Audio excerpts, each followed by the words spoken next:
The return up for Parlow. Leaves it off. Here's Mia Hamm in the box. The shot. Goal. She's got the record. Hey everyone, my name is Sabria Whitaker and I'm the founder of Grow the Game. Erica Pioncastelli here, Tokyo 2021 Olympian. This is Carly Jackson, professional goaltender for the Buffalo Beauts. Hey everyone, this is Connor Moore, the social media manager of the Chicago Sky. For the first time in franchise history, the Chicago Sky are WNBA champions. You are now listening to Women's Sports Matter. Women's Sports Matter. Hosted by Gianna Belcastro. Arike Ogunbowale wins the national championship for Notre Dame.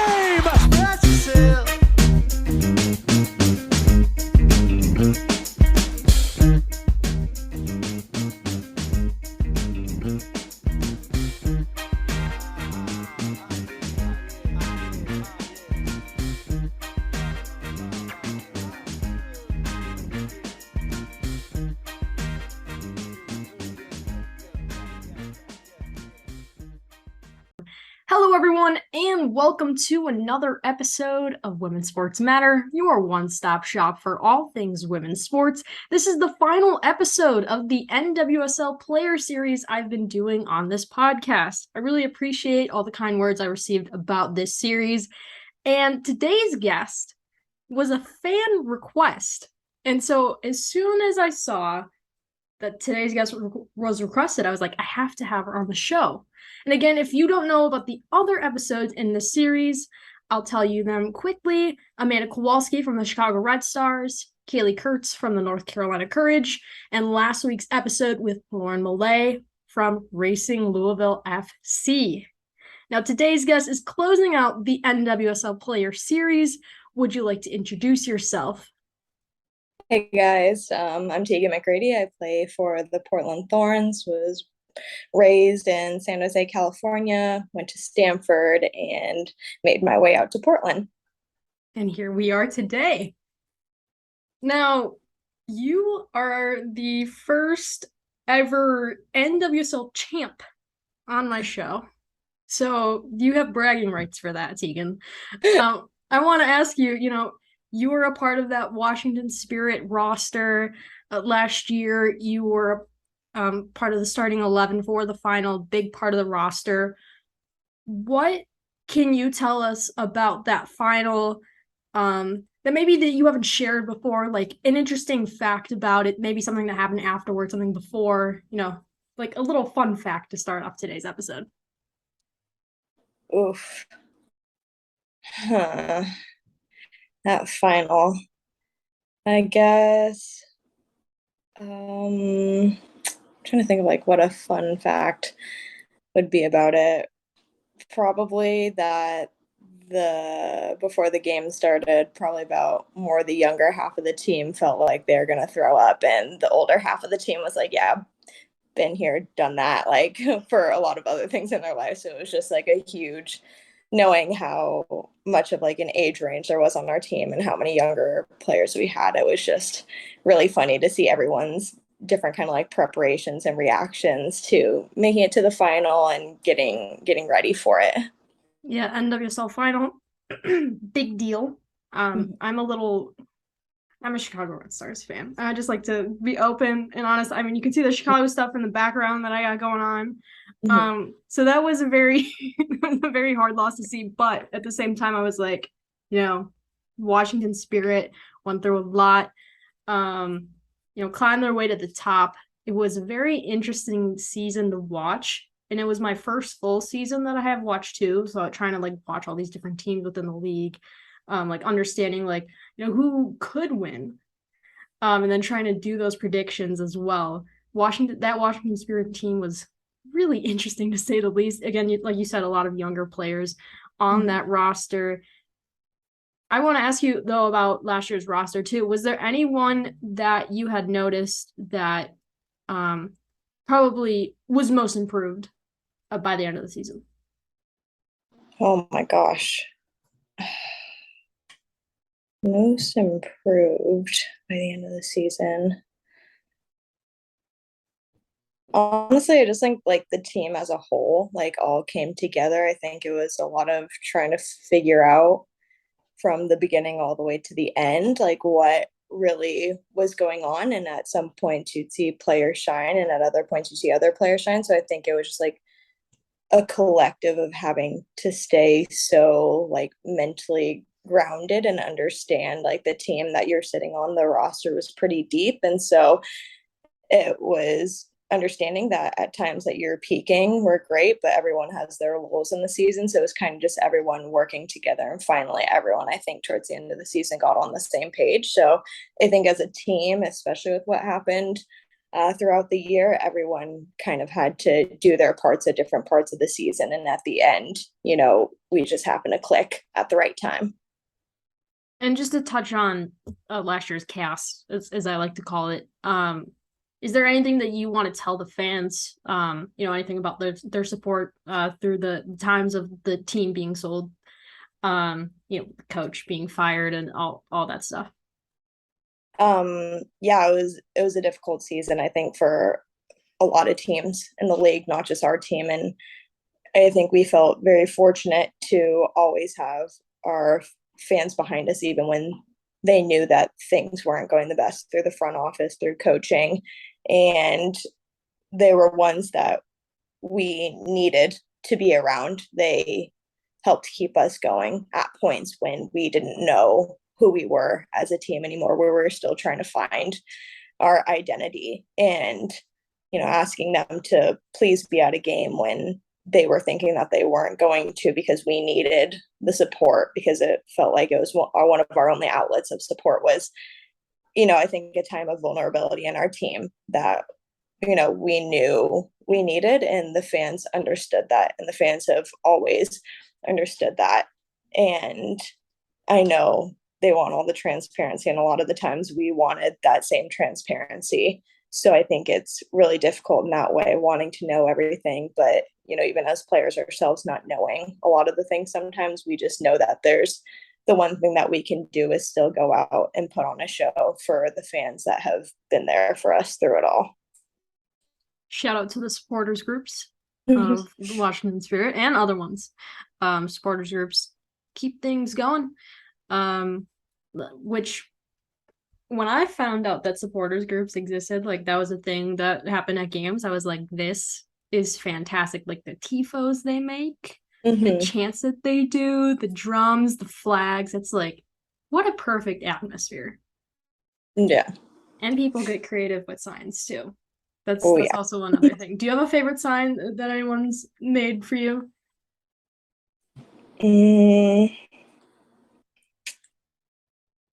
think there was one that was made last year. Can't exactly remember who made it, but it was like I think it was my face, maybe someone else's, but it was like, that's like the tea, and it was just like sitting in like a teacup, and I thought that was like really funny. I think some of the, just all these different posters. I've had a fan down in San Diego that's she's a little bit of a younger fan that's kind of followed me up to Portland, and she makes me smile just about after every game, because she's always just saying like what an honor it is to have like met me in San Diego. And I just think it's like really cool to be able to inspire such a young generation in that way, especially not being one of the bigger players in the league. I think it's still just cool to see how many players have different impacts on different people. So yes, and the power of social media along with that too, like learning about different players and where they came from and how they got to the league.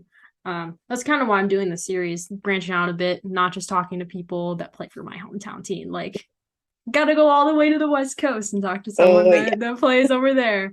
But moving on from Washington, you were traded in the offseason to San Diego. Can you tell us a little bit about that process? 'Cause you were traded as a part of so Washington didn't have to go into the expansion draft, correct? Yeah. So I think,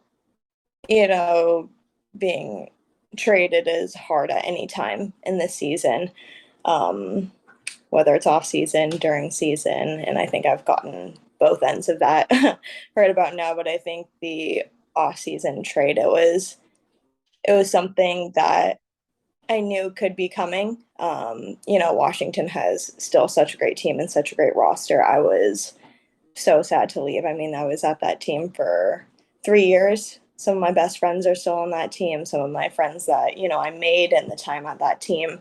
It was so bittersweet and so hard to say goodbye to such an amazing group of people, not only on the field, but off the field, and everything that we had been through together last year at Washington made it that much harder to leave. But I also knew that being traded and going to San Diego was going to open more doors for my career. And I was really excited to get back home to the West Coast, to California.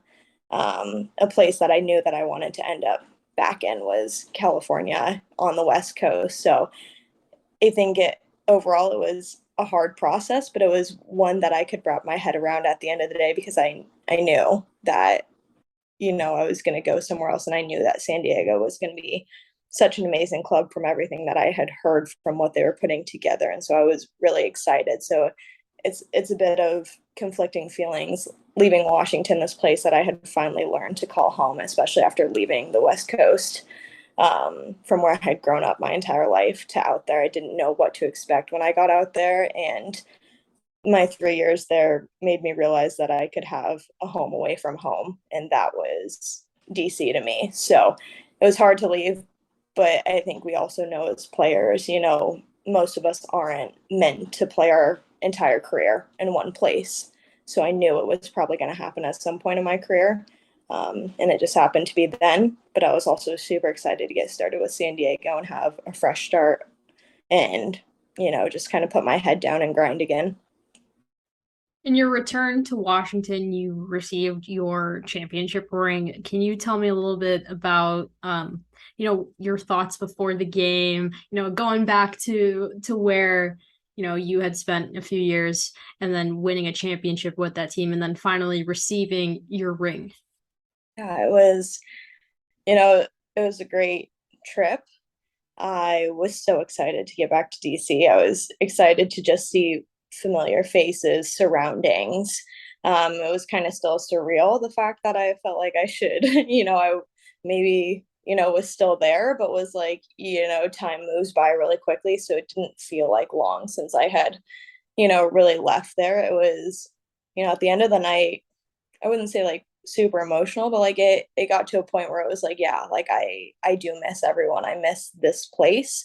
But there's always new chapters to look forward to. And it's the old memories that you get to look back on and smile, and to get the ring, to be in front of my old teammates, to see my best friends, to see, people from Rose Room Collective, to see people from the Spirit Squadron, just made it feel like I remembered why I could call DC still another place of home for me. So it was fun. I was really happy to be back. Do you ever wear the ring around? Or do you just display it somewhere?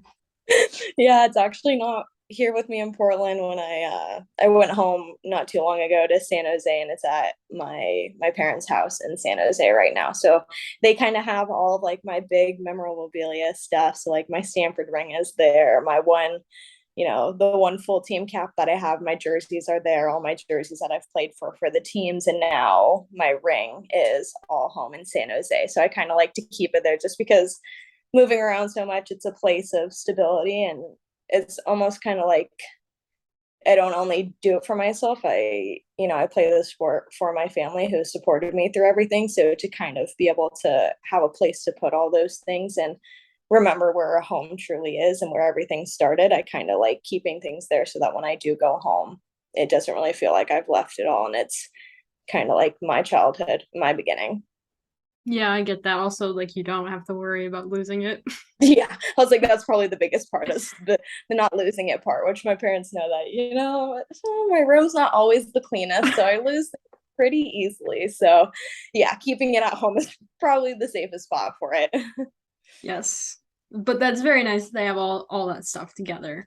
So you can look back one day and be like, oh, I remember when I was at Stanford and I won this, or here's my NWSL championship ring. Like fun little mementos to have at home. we'll stick with the topic of San Diego. What was that short stint experience like for you? Going back home is one thing, or the home state of California. It's a new franchise. Did you know necessarily what you were going to expect from like, playing with the team and, like fan experience, even like game experience? Yeah, no, I didn't really know what to expect. At first, all I knew is that they were trying to build an organization that was, built around doing what's best for the players, making sure that on the field, everyone was always taken care of, the same as off the field. And you might think that's like, a low expectation to have, but I think just the history of this league shows that, a lot of the times, sometimes players are forgotten to be taken care of. And that is one aspect that this league is moving forward, is always taking care of the players first. And so moving into an area like that and everything set up, and especially, just having these places that are for yourself, facilities that are only for you, fields that are only for you, is something that's big. And I think creating this fan experience is something that everyone is always intrigued and love too. So I think like bringing in a new team, you want to have high expectations, especially for leagues or for this league now too, because that there's so many fans everywhere. There's, the fan base is building. And just even seeing San Diego, sell out Snapdragon the other night was such an amazing thing for our league and our history. And it's amazing. I think it's, first getting down to San Diego, you really wonder, like, what is this going to be like? How is everything going to work? And it was so nice getting down there and seeing how much, amazing work they were doing behind the scenes, trying to get everything ready for season. The amount of work that I got to see like firsthand of them, like the amount of work that they did to even get this team up and running by the season was insane. And I can only imagine the amount of work behind the scenes that they've had to do in order to make sure that that team is so successful.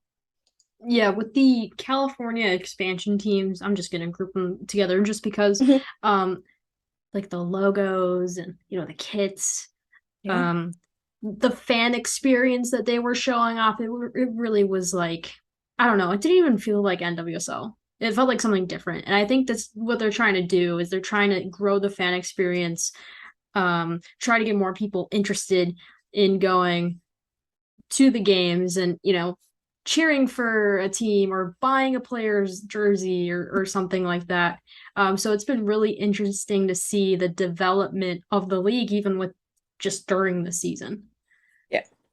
And TV ratings, even if it's, Paramount Plus or compared to big CBS, and then there's Twitch. Yeah. My favorite thing in the world is Twitch. Everyone's favorite.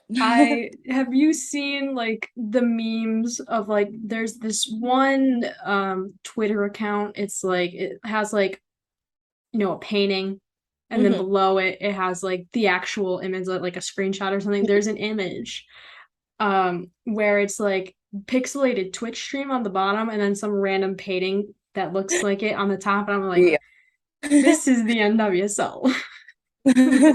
Twitch, like, I can say a lot of stuff about the Twitch stream, but I'm gonna refrain from now because no one wants to hear that. Yeah. But we don't like it, or I don't like it. I won't speak for you, Tegan. Final thing about San Diego, obviously the trade. Just for transparency for fans, like, what are the behind the scenes of a trade? Because I'm also intrigued. I don't know anything about this, so I would love to know, like, you were traded a few months ago. What are the steps that are taken from, like, okay, they tell you, or either you request or whatever? Can you just tell us a little bit about, the trade from San Diego to Portland? Yeah, I think I think first I want to say I think every trade in this league is a little bit different. I think every organization does things a little bit differently.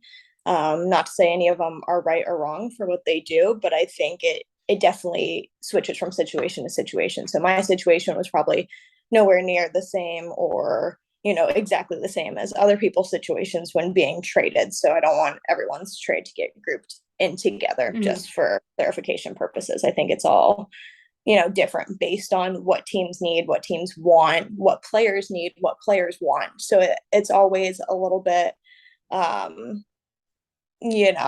lot of communication goes into it. Mine was definitely more on the communication side of things. So I can say that there were talks. I was notified. So I was not blindsided. I knew that it was coming, and neither side came from, it's so hard to talk about these things because as a player, there's things that, I want to be as transparent as possible. Yeah, I understand. But sometimes these things, I don't want things to get lost in translation either. Yeah, and I don't want to look into reasons, but I think what people need to know is that I was really sad to leave San Diego. I was, understanding that I was building a life there, and I was super excited. I was happy to be back in California. But sometimes your career has to go in another direction that you might not be expecting. And that I am okay with. I have come to terms with my trade, and I am, Portland is always a place that I wanted to end up. That was one of the main places that I wanted to go to when I was drafted. It was always somewhere that I wanted to be because of the fans, because of everything that I heard that was going on in Portland. It's always been a place that players want to go to. So I am so happy and so excited to be here. Trades are just hard because you start to form a life somewhere, and to go somewhere else suddenly in this league is hard to just pick up and move. I don't have a house somewhere else. I don't have, somewhere to go back to. So when we say we pick up and we move our lives, we literally mean we pick up our entire life and pack it up and move within a week's time, which is hard to do, especially, at the time of mine, it was an international break. So I didn't get to say bye to any of my San Diego teammates. I think I saw one person. And so it's really hard to feel like you are jumping through another door without closing one, which we learn to do. It's not easy, but we learn to do as athletes in this world. And we know that anything is possible at any point. So I think it's just a lot of feelings that have to be processed. And it sucks because you don't want to make it seem like that leaving one place, because one place that you're leaving is sad, that it makes it a bad reason that you're going to somewhere else. Like, no, you can be sad about leaving somewhere, but you can also be so excited to get to somewhere else. And I think I knew that I was always going to be sad to leave San Diego because I know what they're building there. I know everything that's going on, but I am also so excited to be at Portland because, for years on end, this has been one of the best clubs in the league. So I can't be mad about that. And it's somewhere where I've always pictured myself playing at some point in my career. So I have been so excited, and I'm, have processed most, if not all of my feelings, which is what we have to do in our own time as players. And I have done that for the most part. And I have been given that time. And I think the Portland staff has been so amazing with that, as they understand that we are human beings and we can't just be ready to be in a place the day after you get there. It's going to take time. It's always going to take time. And they gave me that time. They gave me the space. They gave me the resources, the outlets that I needed to get acquainted here in Portland so quickly to finish a season and understand that I can feel, safe in this environment and happy and excited, and also have my bad days at the same time. And it's not like I'm being rushed to everything here. So I've taken my time. I've gotten, to get out more in Portland. We did so much traveling when I first got here. So it was hard. I felt like I was, away just as much as I was in Portland. So like every time I would try and get acquainted with things, I was like, oh, okay, another away trip, get on a plane and leave again. And then I get home. So I think finally in these last couple of weeks, I've gotten to get on a schedule and really understand my time around here and the places that I enjoy going to, getting out and seeing things.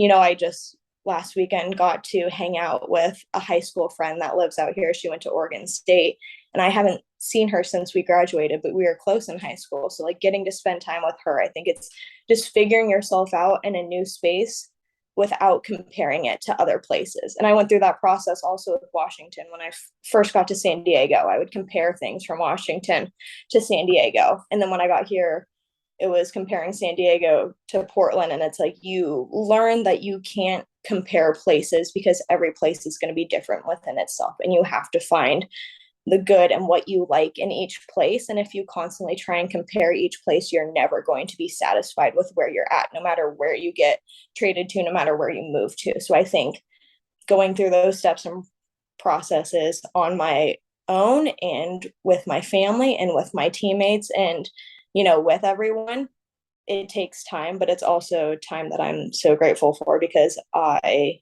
do love it here in Portland and I'm excited to be here. And trades are hard to process within itself, but it's the beauty of our career and our sport and our game and what we do. And, it just makes it so much more real. So as much as we can say trades aren't fun to go through, I think it makes you stronger. It builds you up. And, to be valued in this league is also another thing. Like so many people would love to play in this league, and to be valued at different teams for different reasons are all good and positive things. So you can't look at yourself as, there's something wrong. There wasn't anything wrong. It was just I was being valued in another area, in another place. And I am also so grateful for that. Well, first of all, I would just like to say I really appreciate you taking the time to, explain all that. It is difficult to get up and move. And, I think being transparent about that for people to know about so they can stop being upset, because believe me, I saw the Twitter comments. I'm sure you probably did as well. It's a hard thing to go through. Like you said, you didn't have time to say goodbye to anyone. I hope you've had the time to catch up with your former teammates. Again, thank you for being transparent about that. But let's talk about the wonderful, wonderful city of Portland, playing in Providence Park. What is that like? Before this time, I'd only ever played in Providence Park as, of course, playing against them. And those fans are ruthless to play against. Let me tell you that. It is not an easy place to go into and play against. And I remember with the U23 national team for, tournament before, during preseason, had played in Providence Park for that, trying to play against Portland. Not easy. My first year in the league, our last game of the season was at Portland. I dealt with an injury the entire season and finally came back for the last game.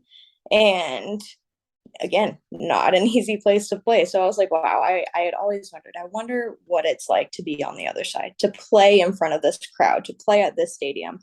And to get to do that this year is amazing. These fans are amazing. Like I even went to, I think one of the first weeks that I was here, I went to a Portland Timbers game. And I was just sitting in, one of the suites upstairs. And I was like, oh my gosh, this crowd is wild. You can't hear anything. I wonder, this was before I'd played a home game at Portland. So I was like, I wonder what it's like to be on the field playing and having this, having them behind you. And played in Providence Park with all the fans there. And I was like, my gosh, like this is a force. This is a force to be reckoned with. This is a huge reason why Portland, is known what they're known for. Their soccer is always great. This is the soccer city that you want to be in because they have the fan base. They have the people ready to cheer for you no matter what's going on. So I think playing in front of them for the first time and now getting to see it over and over again,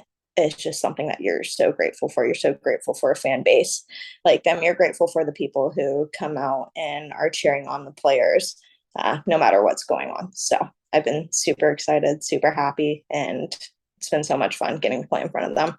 Providence Park looks like a blast. I have not been there yet. I'm going to say yet because I plan on going there at some point. I was talking a few weeks ago. I was like, my goal is to go to all the different NWSL stadiums. I've been to one. Mm-hmm. Not a great start. But I only started going to NWSL matches, I guess last year. Mm-hmm. Oh my God, that's so weird to think about because I've been watching this league for like a few years. Since 2020, the Challenge Cup. Mm-hmm. My family doesn't like soccer, so I never had like the opportunity. And I was like, I'm gonna drive to Bridgeview, which for people that have driven to Bridgeview from where I'm from, it is not a nice drive. It's a terrible drive. Drive from Chicago to get to Bridgeview? Is anywhere nice? I'm from the suburbs. I heard it's difficult from Chicago to Bridgeview, but where I'm from, I'm like 45 minutes out, so I gotta go up north. Yeah. And it's just like the highways are trash. Nobody knows how to drive. It's like construction. And I could complain on and on. Like there's states where I'm like, oh, construction and highways, that's what it is. I know Minnesota's like that. I know Illinois is like that. I don't know if California is like that. But like people don't know how to drive in Illinois, and I'm just gonna, that's a fact that you learned here today. That's the hard-hitting journalism that we're talking about today. Driving in Illinois from Naperville to Bridgeview is not a fun time. Oh, gosh. I hate driving. Don't have to do it out here because I don't have my car in Lincoln, so it's fine. Mm-hmm. But I'm sure it's easier to drive in Portland. I don't know if you do any driving out there. Is it what have you driven in like all the different places you've played? That's my first question. Do you have a car out there? Because I was gonna ask you, what is the easiest place to drive and the worst place to drive?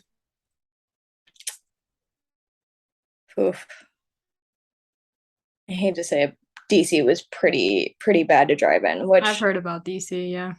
Like DC was not, I think it was more just because like when I was there, we lived out in Virginia, but you play in DC, so it's a good like 45-50 minute drive, and that's like without traffic, not fun, like long drive into the city. Yeah, not great, especially like certain times of the day. Oh, some of those freeways would get bad. I mean, same with California, but San Diego has traffic, but I wouldn't say like as much, and you can get two places and stay in different places with kind of avoiding it. I feel like to get into DC, there's like only so many ways you can get in there, and they're not fun. And then I would say, so far what I've seen in Portland, it's really nice. We only live like 10 to 15 minutes from the stadium. So, and it's like a back road into it, so I don't even have to take the freeway. So like, that's probably been the easiest thing so far. But I do know like they're doing a lot of road work on some of the freeways here right now. So that's not fun to get through either. So I'd say each place for their own reasons.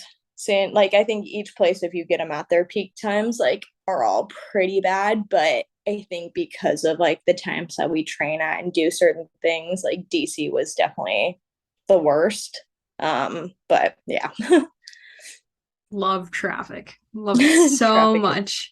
But moving on from boring topics like traffic, has there been any spots that your teammates have introduced you in Portland that you go to a lot, like maybe coffee shops, restaurants, anything like that? Yeah, there's a couple coffee shops. Been to Good Coffee. Been to, where else have I been to? Escaping my mind right now, but been to a couple other places. Oh, we live not too far from a place called Cornell Farms, which is like a really cute nursery that has, good brunch and has some really good coffee too. So that's always a nice one to go to. Place I've gone to eat a couple times is Cheryl's. It has amazing Portuguese fried rice, and their cinnamon rolls are massive. So that's been fun. But yeah, kind of just try new things, try different things every once in a while. So yeah. Cool. Well, if I ever go to Portland, well, I've been to Portland. I've flown into Portland twice. I've Yeah. not been able to go around. Yeah. We flew into Portland and we went somewhere Oh. else in the state. So I didn't have the chance to experience it. I do like the airport there. The airport's nice. Probably the nicest airport I've been to in the US. Really? Yeah. It's better than Midway and it's better than O'Hare. Oh, well, those are just, yeah. Yeah, no. Not to talk crap about Chicago I was airports, but about those airports, but I don't think I've ever had like a connecting flight that's been through those two that haven't been delayed or something. Like, I don't think it's a great reputation of Chicagoland area airports. Mm-hmm. It's amazing. Can't wait to fly back home. I'm sure my flight will be delayed. I'm sure something's gonna happen. Something. But Portland. So the West Coast, like up there at the top, is it like as rainy and as like awful as people say, or is it like nice weather? Because I would love to know. I mean, it's been beautiful since I've gotten here, but I think like through the summertime it is really pretty. I mean, it was hot here. When I first got here, it was like 101, 102. Like it was hot. They definitely had a hot summer. It was even like 85 today. Like we're still getting some hot days out here. But I think when they say like it gets cold here, like it starts to get cold. And when it gets rainy, it gets rainy. So I haven't been through it yet. But I've been hearing from everyone else that it will get to that point, and it's probably not going to be fun when it does get to that point. So, yeah. Yeah, weather is always a fun time because I being from the Chicagoland area, coming to Lincoln, I thought it was going to be better. It was 101 degrees today. And I was like, Nebraska? What are you doing? Like, why? What's up with this? It's late September and it's 100 degrees.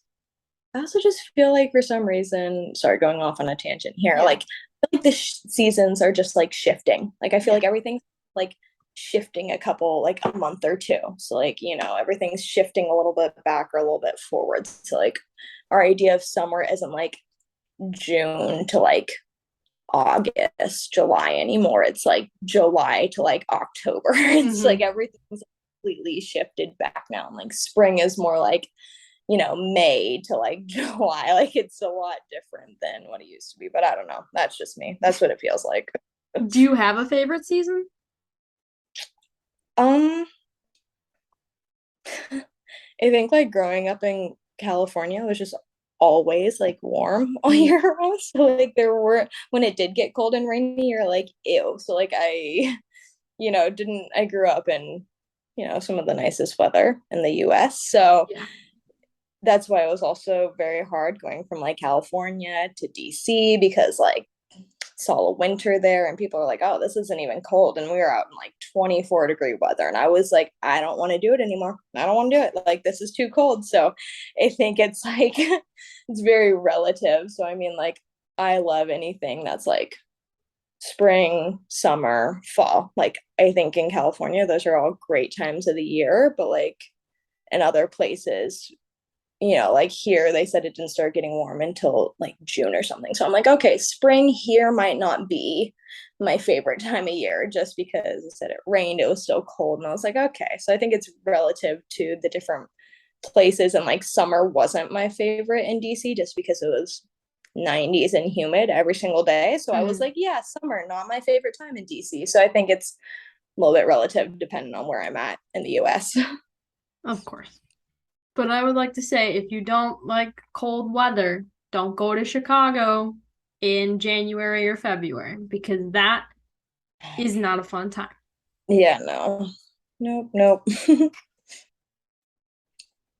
Yeah, I'd say winter is definitely my least favorite It's season, also my no matter favorite. where I'm at. I hate the winter. No matter where I'm at, I'm not a winter person. The snow.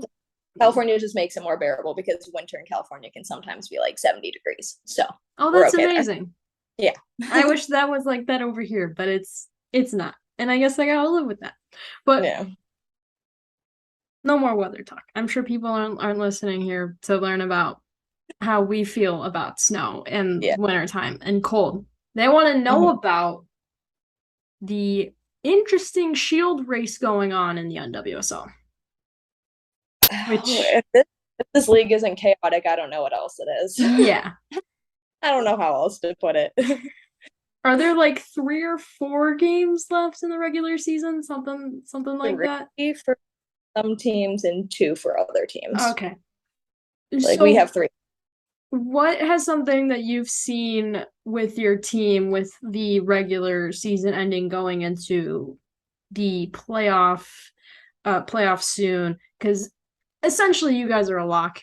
I mean, there are points that are, it's like there could be a 5-way tie for first. I've seen the math for it. It's very chaotic. Yeah. It's just too much for me. But what is something you're looking forward to in the postseason? I think it's just another chance at another championship. I think, with more teams coming into the league, it's harder. It's harder to get into the postseason. It's harder to get into playoffs. It's harder to make it through playoffs. And I think it's the fact that, as these chances become harder, as more teams come into the league, they're, not as much as maybe they were in the past. You don't get automatic, bids as bigger teams into play. Now you really have to work the entire season. I mean, as we can see, first place is coming down to the last 2-3 games of the season. And it's like a 5-point spread from first to 6 or something like that. So. I honestly don't know what other league could be as chaotic as our league is right about now. And I think that just comes to show the amount of talent that there is in this league from top to bottom. We don't have the first 2 teams, blowing teams out all the way at the bottom of the league. You have, your first team wasn't eliminated from, playoff contention until a week or 2 ago, which is 4 or 5 games left in the season in a 20-game season. Like, that's saying a lot. That is saying that there are no rollover teams in this league, that on any given day, any given team can win. And that's coming down to it now, even saying like teams that are not in playoff contention anymore, they could easily in these last weeks beat teams that are sitting top of the table. Like, that's just how our league goes. And it is stressful. It is chaotic, but that's also the beauty in this league. And that's why it makes making it to playoffs and, winning a championship so special in this league, because, it's all about what team, probably hits their peak by playoffs, and it's not their peak right now, which I think is, what we're seeing. Not seeing teams hit their peak, but I think like our team is, learning lessons, which I think is okay, leading all the way into the end. As long as we learn those lessons before playoffs and we get in there and we do our jobs and we fine tune everything, then I think hitting peak is always going to be right at the end of the season, which isn't saying much because you're looking at any other sport, you're seeing teams hit their peak, 3/4 midway through season and trying to carry it all the way out. You can't necessarily really do that in this league because of how much competition there is. There's people always finding new ways to break down teams, to do better than other teams, to come out on top. So I think, hitting a peak in this league is a little bit more subjective than other places. I looked up the standings and I'm very interested in, like, I haven't looked at this in a while. And this is going to be outdated by the time this episode goes up next Tuesday.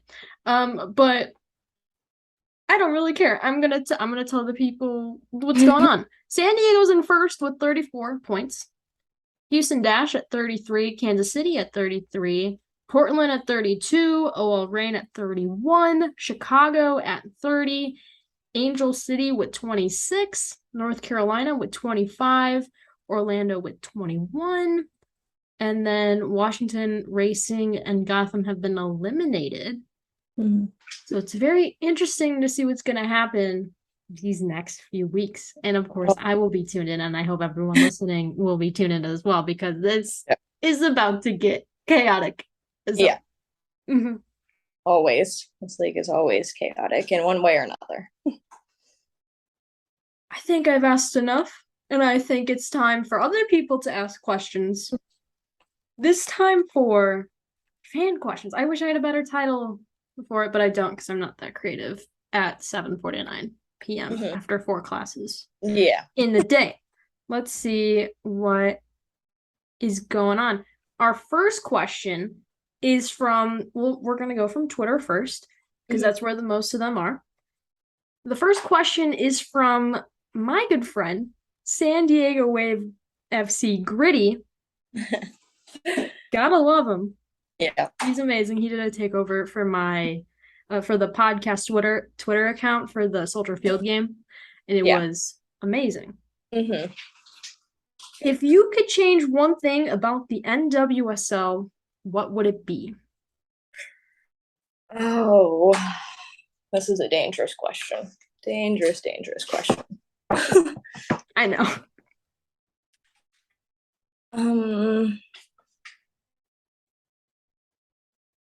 I could change one thing. I think one of the things that like the players are looking at in itself, it's more just like the way like we love the idea of a Challenge Cup, but maybe just not all at the beginning of the season, especially when there's money implications now in it for players that, you know, means a lot to us. I think we saw teams really suffer at the beginning of the season, and to, you know, have us play midweek games during preseason, I don't think sets us up well for the rest of the season. So I think if Challenge Cup was more, you know, preseason, also mid-season, and finishes more before the end of season, and they kind of sprinkle games throughout the year, then I think, you know, a lot more players would be on board with everything going on. So I think that's a big one that, you know, we all have kind of looked into, because I think, you know, the idea of the Challenge Cup is great. I think it's, you know, like any other league where they have these big tournaments within their leagues. So it's definitely a good way to bring more viewership and whatnot to the teams, but I think it's also hard to try and fit it into a month and a half before our actual season starts. Yeah, one thing that I'll add on that is a lot of the injuries, a lot of the season-ending injuries came from the Challenge Cup, so that I agree. I can go into a whole long rant. I think I've talked about it on Twitter. But essentially what I'm going to say is, I don't know, having something like that it's not really helping the players out. Got a lot of injuries from that. And whether it's even from like playing conditions in general or just playing so many games in a row. Yeah. How are players going to be able to take care of their bodies? Anyway, next question is from, let's see the username, Lavender Latte 13. What is your favorite thing about Portland so far?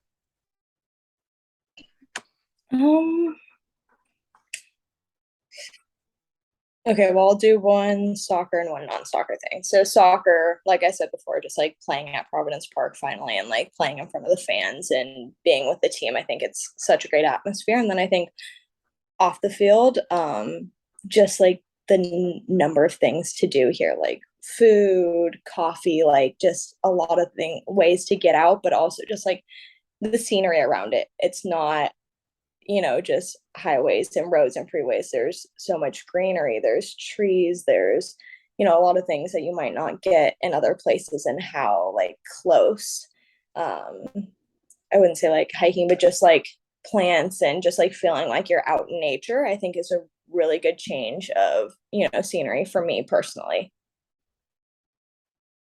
The final question from Twitter comes from, well, personally, I'm going to say my favorite Washington Spirit fan, Riz Willett. She asked, since you've been playing in the NWSL, is there a moment that you can say has been your favorite? I mean, I feel like it's such an obvious one. She probably knew I would say this too. She just wanted to hear me say it. You know, so far, definitely like winning a championship with Washington. It's, you know, once, like I said, it's hard. It's going to be harder to get in playoffs. It's going to be harder to win championships. So I think, you know, being able to do that at such a young time in my career too was just, you know, something that I'll be forever grateful for. I'm forever grateful for Washington and the team and the fans, and to do it with them was super special. All right, we got one question from Instagram. And this is from Carlotta_RMT. She asked, can you live, well, this is poor grammar, but I'm going to say it anyway. Can you live good enough, economically speaking, being a pro athlete? I think that's a one that's, really hard to answer just because, the NWSL takes care of us the best ways that they know how to, especially with, not being such a massive league with all the revenue to work with like other leagues can. So it's a hard one to answer. It's not ideal, but it's something that obviously we're all going to keep doing because we feel that it's worth it. And we will continue to make strides and, ask for more money when we can and continue to pave the way for younger generations, whether we think this is economically ideal or not. I don't think it will change the fact that, you could ask someone in the league, is it ideal for you? And they'll say yes. And some people will say no. And I think that's just the way that the league works because of the pay in this league right now. So I think whether we say yes or no, though, I don't think it would change anyone's answer as to why they're playing and why they continue to play, even if it's not ideal for them. So. All right, now it's time for the lightning round. Oh, okay. You don't have to answer fast. It's okay. I always ask this question first. Is there a book you're reading or an audiobook that you're listening to that you would like to recommend to the listeners of this show? Honestly, I read, but I have to do it in portions or else I get really bored with books. Right now, the Bridgerton series, just because I love the show so much. So I'm reading books. What is it? 3 and 4 right now. I started 3 and then the TV show said that they're actually doing call-in season next, which is actually book 4. So I have 2 books to read, which obviously is easy by the time that show comes out with this next seasons. But I feel like everyone is all on the Colleen Hoover books right now. That was going to be my follow-up question. Are you a reader? I've read a couple. Yeah, I've read a couple of them. I've read, it's a 2-part series, and one is the boys' point of view, and one is the girls' point of view of Hopeless and Losing Hope. So those 2 were really good. It is, just like trigger warning, like there are some hard things to read in there. So like, I think a lot of her books have things like that, but I do know that those like 2 books in itself do have some more content that might be a little bit harder to read, just for everyone's saying. So I'm not like, recommending these books and everyone's like, you didn't tell me this part. And I'm like, yeah, I know I can't ruin it, but I also just want you to know, like, if you've been through things like that, I would just be a little cautious reading it. My next question for you is, why are you a Seahawks fan? I feel like when no you're one really from knows. California, I'm just curious. No, it's a great question. I feel like no one really knows this because I was actually born in Federal Way, Tacoma area of Washington. My dad lived in Bremerton, Seattle area for about 30 to 40 years of his life. He, grew up in other places, but his main home was in Seattle. So when my family moved to California, where my mom's side of the family is from, back in when I was probably 3 years old or so. So I was really young when I moved, which is why I always say that I'm from San Jose, because I didn't spend a lot of my life in Federal Way, Tacoma. But as we grew up, my dad got me to be a Seahawks fan, and my mom got my sister to be a 49ers fan. So we have a little bit of a rivalry in the house, and those days are always fun. So my mom and sister, my mom's from the Bay Area, from, where we live, where my family's at right now. So mom and sister, 49er fans. My dad and I are Seahawk fans. Well, now everyone knows. I was just curious because I had seen that, and I'm like, yeah, I thought she was from California. I know, but I think like I will always root for the 49ers, just not when they're playing the Seahawks. So it's one of those totally understandable 49er fan, but just like when it comes down to like rivalry situations, I will side with the Seahawks. Yeah, I totally get that. Next question. This is going way back in the day. Through research, I have found out about the Free Tegan campaign, which I find really interesting and also kind of funny. Um, but would you like to explain to the listeners what had happened? Yeah, so it was my sophomore year of high school. My sister and I both played for our high school team. My sister was a senior at the time. We were both playing high school soccer. I had gotten called into a youth national team camp where we were playing Germany twice. I think I was like U15 or something, and we were playing like or maybe I was U17 at that point. Regardless, we were playing 2 games against Germany in California. Most schools or most school districts play, not all, but most play their soccer season in the winter time because you can. It's never cold enough to not play. So that was technically when you were supposed to be like taking a break from like club soccer and like all that stuff.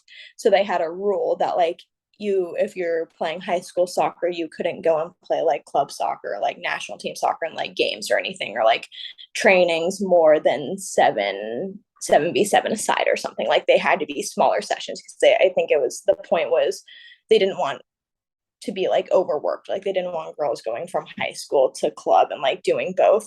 I had gotten called into national team camp. So obviously I played in both games against Germany, but most of the time almost all the time, this was the only time it didn't happen, US soccer would get you could get it signed off and have it sent to CIF which is the California Interscholastic Federation or something. And you would send that over and it would get you released so you could play in national team camps. And for some reason for that camp, US soccer turned in their paperwork and CIF either just didn't look at it or they were mad that US soccer didn't turn it in on. That part is still, don't really know the entire story, but they deemed that any player from California that was at that camp, like they hadn't been cleared to like play at that camp. So when I played and came back, US soccer had said that they had done all the paperwork, which they did. I came back, and technically when you play in games outside of high school soccer, for every 1 game that you play in, you're supposed to sit out 2 games. So when I came back and I had played in 2 games there, I was supposed to sit out 4 games. But from our knowledge, my parents, school, league, everyone, that I had been cleared for camp. And this was a couple other girls also in the same situation that I was in. I played in our last 4 league games instead, and one of the coaches, when they were getting ready to do all the seating for the end of the year, like CIF tournament, like state, whatever, we had been seated number 1, and for public school to do that was kind of unheard of. Our school was really good at the time, and one of the coaches brought up that I had gone to camp. And he was a high school coach from a private school that we had tied earlier in the year, and he wasn't very happy that we tied them, being the school that we were. And so he brought it up in the meeting, and they saw that I was not cleared, so they made us forfeit the 4 games that I played in, which cost us our league title. And they didn't reseed everything, so we were still the number 1 seeding, but I was suspended for 4 games for the games that I played in that I should have been sitting out. So I actually missed the last time that my sister played in a high school soccer game because I was suspended. And we had a first round bye. So because we had the first round bye, there was only 3 games that was including the championship game, which our high school team had made it to.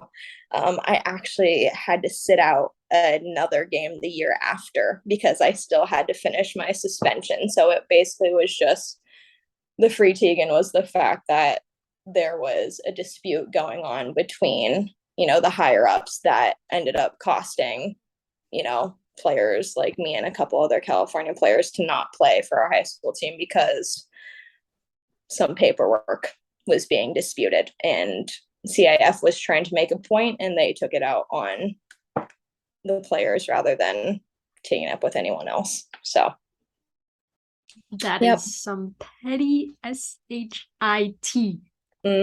So, Private schools. That's what it is. Freaking private schools. Not to dunk on private schools or anything, but that's how. I mean, I went to private school for 6 years. Disrespectfully. I was like, I have nothing against private schools, but I think it's that whole fact that they, they recruit, they bring in, especially for sports, so when a public school does something to, either stop them or show that they might not be as dominant as a private school, their egos get a little hurt. Oh, I know. I've seen a lot of this stuff. The stories that I have of all this. My final lightning round question is, what is it like working with the women a part of the Black Women's Players Collective? It's amazing to have that group and to have the women that are in it, knowing that you support each other,